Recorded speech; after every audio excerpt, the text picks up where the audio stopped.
হুগলি শ্রীরামপুরের মাহেশে প্রথমবার এসে পাত পেরে ভোগ খেলেন অভিনেত্রী শ্রাবন্তী চ্যাটার্জি। তিনি বলেন, ভোগ যেন অমৃত। দেবীপক্ষে দেবী চৌধুরানী আসছে, তার প্রচারও করলেন। আগে কোনোদিন মাহেশের জগন্নাথ মন্দিরে আসেননি, এই প্রথমবার এলেন, তাও রথযাত্রার দিন। জগন্নাথ দর্শনের সঙ্গে ভোগ খাওয়া হলো। অভিনেত্রী শ্রাবন্তী চ্যাটার্জির নতুন ছবি দেবী চৌধুরানী আসছে পুজোর সময়।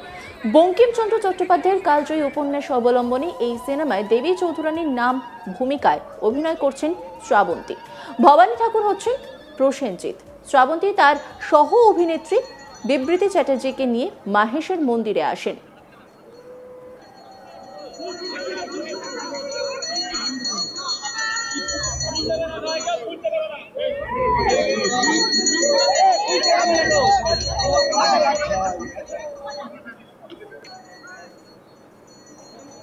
অভিনেত্রী তার ছবির প্রমোশনে বলেন, দেবীপক্ষে এবার দেবী চৌধুরানী, আর কয়েকদিন পর ট্রেলার বেরোবে। এই ছবির জন্য আলাদা করে প্রশিক্ষণ নিয়েছেন। দেবী চৌধুরানীর চরিত্রকে বিশ্বাসযোগ্য করে তুলতে চেষ্টার কসুর করেননি বলে জানান তিনি। দর্শক সমালোচকদের এই ছবি ভালো লাগবে বলেই মন্তব্য করেন তিনি। কি বলেছেন তিনি শোনাবো।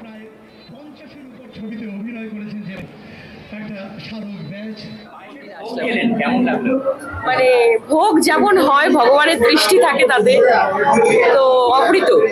আমার তো আজকে রথের দিন এটাই বলবো যে আমরা যে সুযোগ পেয়েছি এই মাহেশের রথ টানার, এবং সেখানে এসে আমরা যে আমাদের ছবি দেবী চৌধুরানী প্রমোশন করতে পারছি, এর থেকে লাকি আমরা হতে পারবো না। আর আজকের শুভ দিনে আমি সেই চৈতন্যদেব ভগবানকে ছুঁয়েছিলেন, সেই ভগবানকে আমরাও ছুঁতে পেরেছি আমাদের দেবী চৌধুরানীর টিম। থ্যাংক ইউ পিয়ালদাকে, উনি এই সুযোগটা আমাদের করে দিয়েছেন।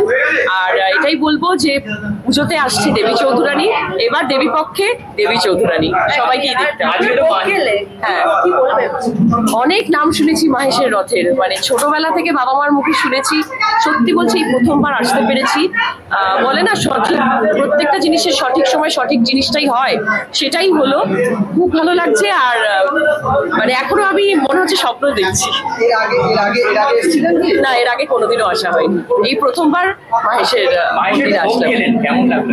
মানে ভোগ যেমন হয়, ভগবানের দৃষ্টি থাকে তাতে, তো অমৃত। विक्रम चाहे जितना भी फड़फड़ा ले, ढूंढ नहीं पाएगा।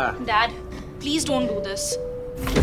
Ladies and gentlemen, we are experiencing some turbulence. Sir, Please sir, park. फड़फड़ा रहा है सर।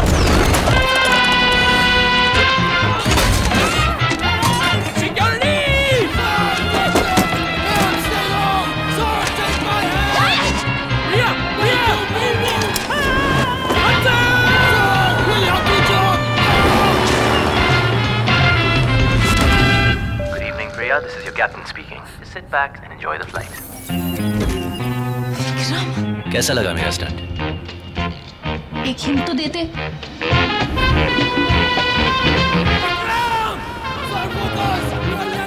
हिंट। बड़े आराम से।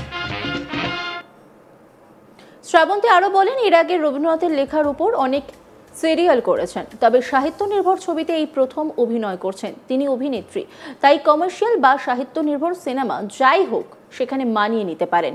ভারতের স্বাধীনতা সংগ্রামকে উস্কে দিয়েছিল দেবী চৌধুরানী। ইতিহাস নির্ভর এই সাহিত্য থেকে বাংলা ছবি আগেও হয়েছে, তবে শ্রাবন্তীর দাবি তাদের ছবি আলাদা। আজকের এই অনুষ্ঠানে তাকে তো মিষ্টি দিয়ে আমাদের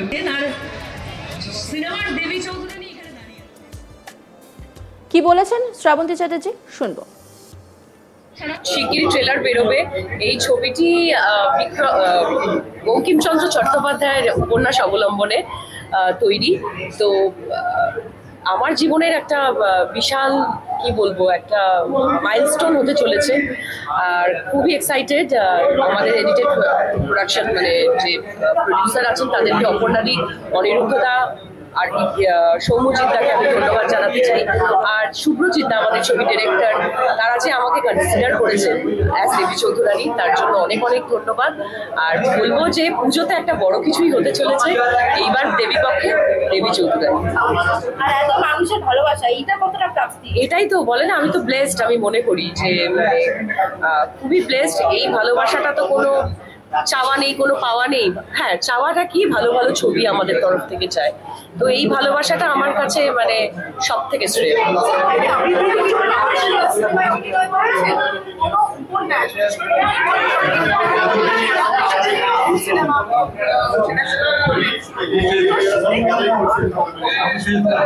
পুরোটাই হ্যাঁ, মানে যেটা আমি ছোটবেলায় অনেক সিরিয়াল করেছি, রবীন্দ্রনাথ ঠাকুরের অনেক গল্পগুচ্ছ, অনেক গল্পগুচ্ছের অনেক গল্প, আরো অনেক গল্প নিয়ে কাজ করেছি, কিন্তু ছবি মানে লার্জার স্কেলের এই প্রথমবার কাজ করলাম চট্টোপাধ্যায়, দেবী চৌধুরানী।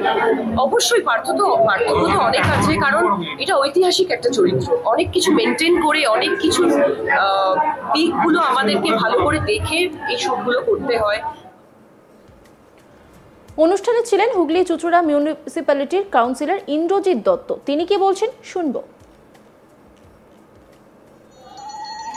মণ্ডপ সজ্জার মাধ্যমে মূল ভাবনা, মূল চিন্তা ভাবনা সারা বছর ধরে যিনি করেন গৌতম দত্ত, তার ভাবনাতেই আমাদের বারোয়ারির সবাই আমরা তাকে সাথ দিই আর কি, এটাই আর কি বড় কথা। এবং এবছরও যেভাবে মানুষ আর কি প্রথম দিন থেকে আমাদের জগন্নাথ দেব তৈরি হওয়া থেকে যেভাবে মানুষের সাড়া পাচ্ছে, এবছর তার ব্যতিক্রম হবে না। প্রত্যেক বছরের মতন এবছরও মানুষ উপচে পড়বে আমাদের এই মণ্ডপ দর্শনের জন্য, এটা একদম নির্দ্বিধায় বলা যায়। না, এটা সবাই চমক আর কি, আমাদের চমক বলতে কিছু নেই, আমরা চাই একটু নতুনত্ব দেওয়ার। যে সমস্ত মানুষরা এক বছর ধরে অপেক্ষা করে যে কারবালামোড় বিবেকানন্দ রোড সার্বজনীন কি করছে, ওখানের চিন্তাভাবনা কি, আমরা নতুনত্ব চিন্তাভাবনার মাধ্যমে মানুষের যাতে পুজোর কদিন আনন্দে আমাদের মণ্ডপ দর্শন করতে পারে, নতুনত্ব কিছু পায় মণ্ডপের মাধ্যমে, তাই পাবে। এবছরও নতুনত্ব থাকছে আমাদের জগন্নাথ ধাম, এবং পুরীর জগন্নাথ ধামে যেভাবে ভোগ হয় আমাদের এই মন্দিরেও সেইভাবে 5 দিন ধরে ভোগ চলবে, সকাল থেকে রাত অবধি ছপর ভোগ হবে, এবং ভোগ পাবলিকের কাছেও পৌঁছানোর ব্যবস্থা হবে, কাউন্টার থাকবে, এবং জগন্নাথ দেব দর্শন করবে মা দুর্গার সাথে সাথে।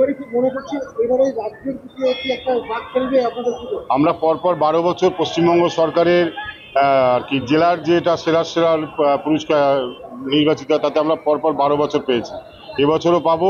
সবচেয়ে বড় পাওনা আমাদের মানুষের উপস্থিতি। এই 5 দিন 6 দিন ধরে জেলার বাইরের মানুষ যেভাবে আসেন, ওটাই আমাদের পরের বছরের ভালো কিছু করার আর কি উৎসাহ যোগায়। পশ্চিমবাংলায় আমার জানা নেই, পশ্চিমবাংলার বুকে আগে কোথাও পাথরের হয়েছে কিনা। এবছর আমাদের প্রায় 6 টনের উপর ওয়েট হবে। পাথরের মূর্তি উড়িষ্যা থেকে তৈরি করা হচ্ছে, সেই পাথরের মূর্তি আমাদের দুর্গা প্রতিমা হচ্ছে, আর নিম কাঠ থেকে জগন্নাথ দেব তৈরি হচ্ছে, জগন্নাথ বলরাম সুভদ্রা। সেটাও আমাদের মন্দির, যেহেতু জগন্নাথ ধাম হবে, জগন্নাথ মূর্তি থাকবে, এবং আমাদের দুর্গা পুজোর সময় জগন্নাথ দেবের প্রাণ প্রতিষ্ঠা হবে। অন্যান্য খবরের আপডেটের জন্য অবশ্যই নজর রাখুন আজ তাক বাংলার ইউটিউব স্ট্রিমিংয়ে। লাইক, কমেন্ট, শেয়ার এবং সাবস্ক্রাইব করতে ভুলবেন না।